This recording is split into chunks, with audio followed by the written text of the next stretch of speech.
Let's talk about choices, shall we? You know, we humans, we've got free will, the ability to choose, and yet somehow we always end up as slaves to our own choices. How hard we cried over player 120, even if she'd survived. Let's be honest, she wasn't making it past this round. The mom took herself out, and she probably couldn't continue either. And Gi-hun, he could have totally stayed out of it.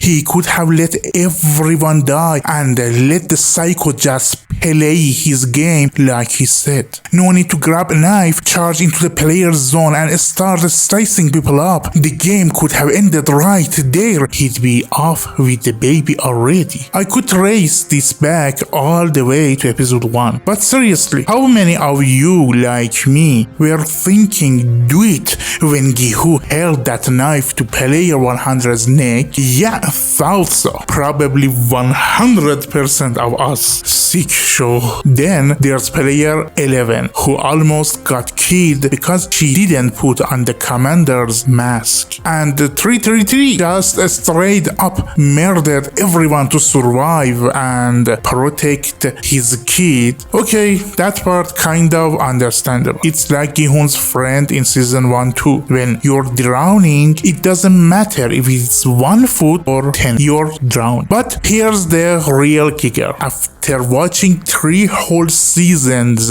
of this show, bragging that it's one of the best of our lives, quoting it, referencing it in real life, we still haven't learned the actual Squid Game. Maybe that's what they meant by a Squid Game from heaven. This time is actually felt like the real thing, just to make the last 2 episodes hit harder. Oh, and quick question. Can you name another series where the villains talk about the victims like, yeah, crush them, or what a delight?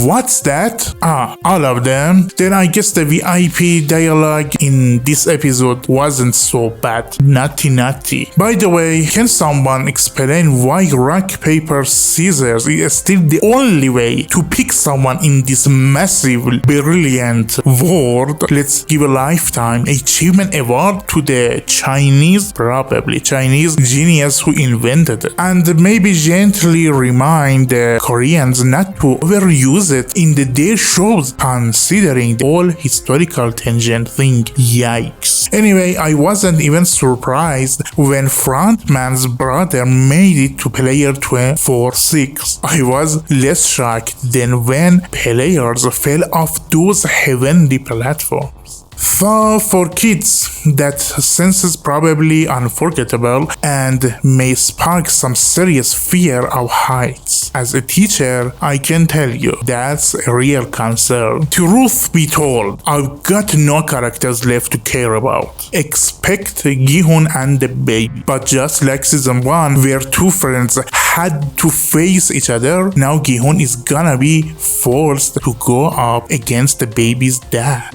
It would be cooler if he had to face player 100 and just calmly ended him. It was kinda predictable, yeah, but the show's real strength, dragging YouTubers' faces through the dirt who thought they could guess the whole plot early on. Loved that. I'm not even expecting a super intense or emotional final episode, and that's why episode 5 feels a bit weaker. We're watching all these people die and honestly barely know them. They're not like Thanos level villains, they're not MJ Queen famous, we don't know jack about their backstories. Except for one who randomly said, hey, I have 2 kids, and that got me. And probably every poet and philosopher ever stop and think, how does a parent, someone with kids, become this heartless? When 2 soldiers fight, 2 professional soldiers fight, you don't expect one to die just because of his own stupidity, but in this episode, some deaths were just plain dumb. You know what's not dumb? Watching another episode of Sweet Reviews. Goodbye, until later. I love you. Don't love you if you don't see my another video. I might